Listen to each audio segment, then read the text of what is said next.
Le 25 décembre 1936 paraissait dans l'Action française la critique de François Vineuil consacrée au film L'Appel du silence. Un petit écho de ce film paraissait également le 26 décembre 1936 dans Je suis partout, texte intégral. Le Grand Prix du cinéma, institué par la Société d'encouragement à l'art et à l'industrie, a été décerné mardi soir dans un des salons du ministère de l'Éducation nationale. Invité fort courtoisement à faire partie du jury, j'ai assisté à ces opérations, mais sans prendre part au vote. Malgré toute ma bonne volonté, en effet, il ne m'avait pas été possible de voir un des principaux films mis en compétition, Un grand amour de Beethoven, de M. Abel Gans. Plusieurs de mes meilleurs confrères, mes amis Jean Fayard et René Beizet, entre autres, se sont trouvés dans le même cas que moi.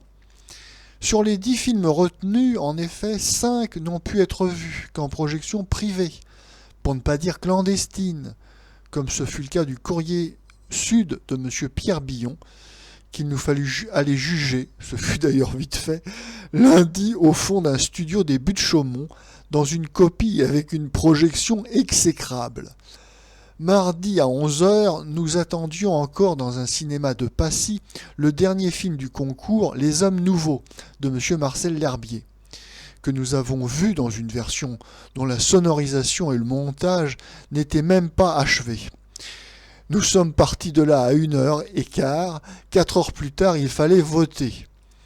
Que dirait un jury littéraire s'il lui fallait se prononcer sur un roman reçu le matin même ou qu'il ne pourrait se procurer que dans une seule librairie qu'il n'y aurait pas été possible d'acheter parce qu'une panne de taxi ou une course urgente lui aurait fait trouver porte close?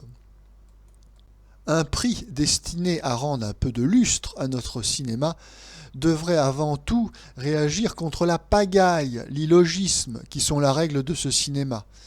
Une pareille précipitation risque de passer, à tort du reste, auprès d'esprits mal avertis, pour une manœuvre. Il est absolument indispensable qu'à l'avenir, un large délai sépare la dernière projection du concours de la date du vote.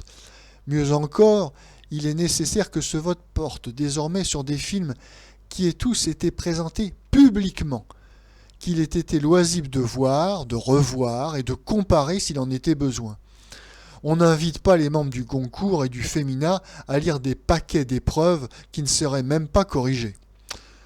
Un des résultats de cette hâte a été l'absence de la moitié à peu près des voix du jury, et particulièrement de celles qui auraient eu une autorité artistique. Ni messieurs Jacques Feder, du Vivier n'étaient là, et pas davantage monsieur Florent Schmitt, monsieur Louis Jouvet. Cela restreint singulièrement la portée du prix. Les votants, après des opérations fort régulières, l'ont attribué par 19 voix à L'Appel du silence, le film consacré par M. Léon Poirier à la mémoire de Charles de Foucault, contre 14 au Beethoven de M. Abel Gans. Il n'est pas douteux que ces 19 voix ont exprimé ainsi des sentiments qui les honorent beaucoup. D'avoir été rendu sous les lambris où règne provisoirement un Jean Zay, cet hommage à Charles de Foucault prend la valeur d'une protestation, d'un symbole exemplaire. Mais cela ne fait qu'aviver mes regrets sur la qualité du film ainsi distingué. Regrets d'autant plus vifs que mon admiration pour de Foucault est plus profonde. Je m'en suis déjà expliqué à cette place. L'Appel du silence, né d'une noble intention, est une œuvre médiocre, malheureusement peu digne de la figure qu'elle cherche à évoquer. De choquantes fautes de goût font presque friser la parodie au premier chapitre, celui de la jeunesse écervelée du hussard de Foucault. Nombre de personnages, à commencer par le général Lapérine, sont incarnés de la façon la plus vulgaire. Le dialogue est sans cesse alourdi par les conventions les plus redondantes et les moins vraisemblables. Sauf le premier voyage au Maroc, sauf vers la fin quelques tableaux africains relevant du bon documentaire, les images, qu'elles soient prises en studio ou en extérieur, manquent d'ampleur et de vie. Le récit reste tout au long fragmentaire, traînant et plat. Sur le plan national enfin, les Allemands n'eussent jamais toléré de voir représenter un de leurs grands hommes par un Bulgare, les Italiens par un Russe, les Yankees par un Brésilien. C'est pourtant ce qu'a accepté un excellent patriote comme M. Léon Poirier en confiant à M. Yonel le rôle de Charles de Foucault. Le talent de M. Yonel n'est pas en cause, non plus que le respect, la probité avec lesquels il s'est acquitté de sa tâche. Pour ma part, je suis rien moins que xénophobe. Mais M. Yonel, de notoriété publique, est roumain. Je connais assez bien la Roumanie, je sais les amitiés que nous y avons, j'en ai souvent été très touché. Mais était-ce la place d'un étranger dans un tel film ? Je pense que le cinéma joue un rôle politique et moral de plus en plus important et que nous ne saurions y prendre assez garde. Mais je ne trouve pas moins dangereux de juger, comme on vient de le faire, une œuvre uniquement par son intention, si haute soit-elle, quand cette intention est sans cesse trahie, pour ne pas dire travestie. Je me permettrai de faire observer par exemple à mon éminent voisin de jury, M. Raymond Escolier, qu'autant vaudrait décerner un prix entre 10 peintres en ne considérant que le sujet traité et sans s'inquiéter le moins du monde de la facture d'étoiles. On sait à quelles erreurs, quels inextricables malentendus aboutissent de tels jugements. C'est par une confusion analogue, me semble-t-il, que l'on nous a parlé mardi, à propos de l'appel du silence, du prestige français. Je ne vois point que la pâle biographie de M. Léon Poirier aide des Américains, des Anglais, des Argentins ou des Italiens à comprendre un caractère aussi puissant et original que celui du Français Charles de Foucault. J'imagine beaucoup mieux au contraire la surprise des New-Yorkais, des Londoniens, lorsqu'ils compareront ce film à ce qu'ils connaissent de René Clair, de Jacques Feder, et enfin à leur production nationale. Ils ne pourront que conclure à une régression de notre technique cinématographique, ce qui me paraît malheureusement exact.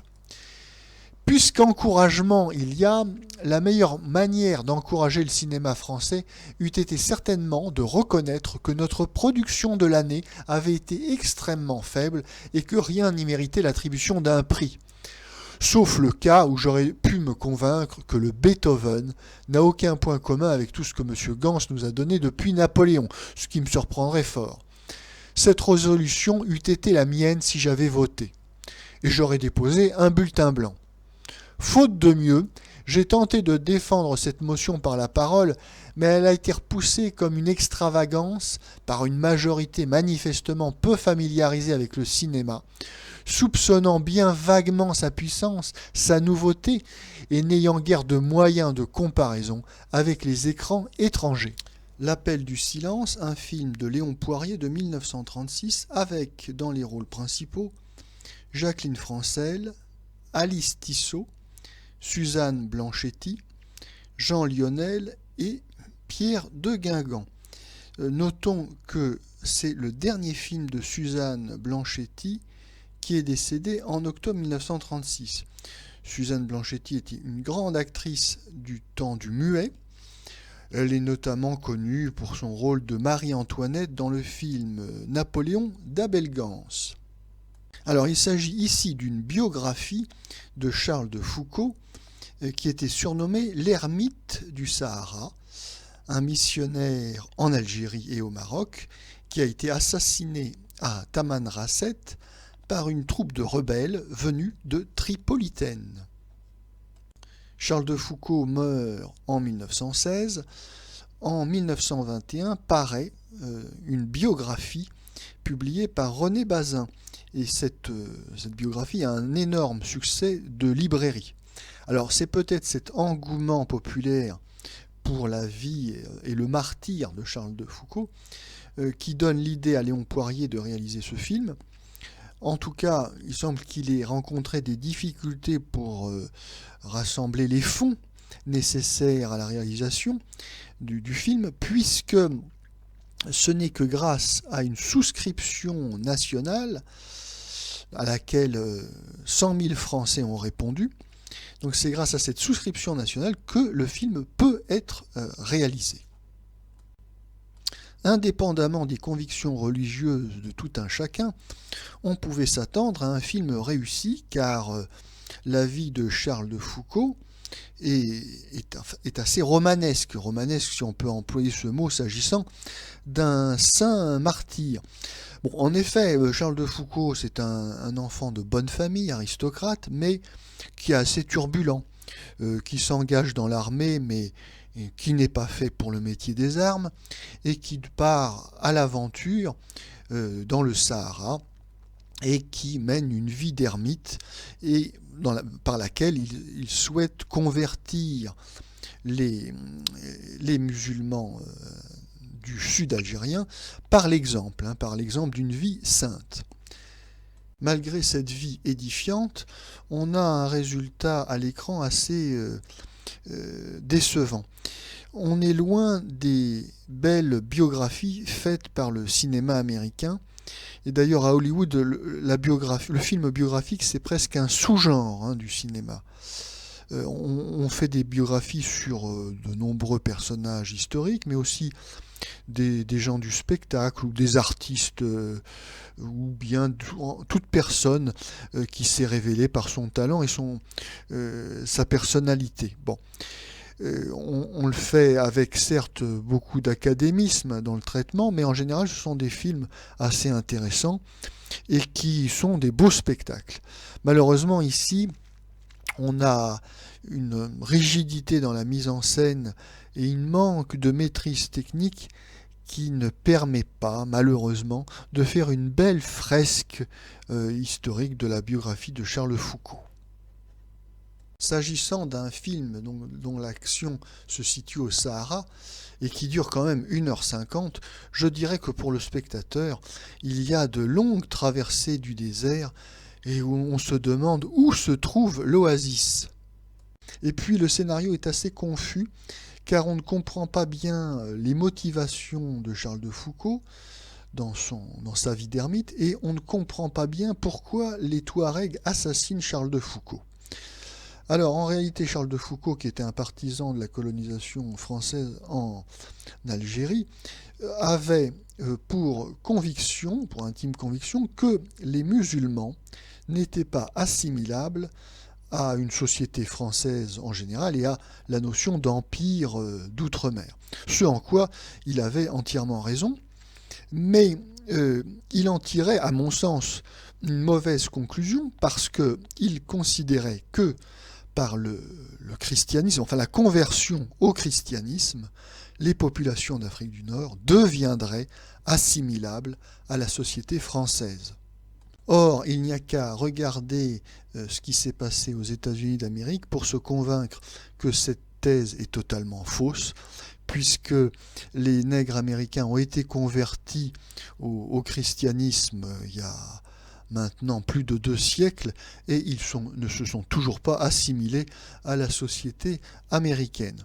En réalité, la question raciale prédomine et majeure dans les questions d'assimilation et ça, cette question est ignorée par Charles de Foucault. Alors reste dans ce film malgré tout des points intéressants, notamment tous les tournages en extérieur. Nous avons des séquences, des scènes tournées dans le bazar de Fès, je crois. Nous avons également des magnifiques scènes du désert et des paysages du Sahara. Bon, c'est une maigre consolation pour un film qui dure quand même 1h50.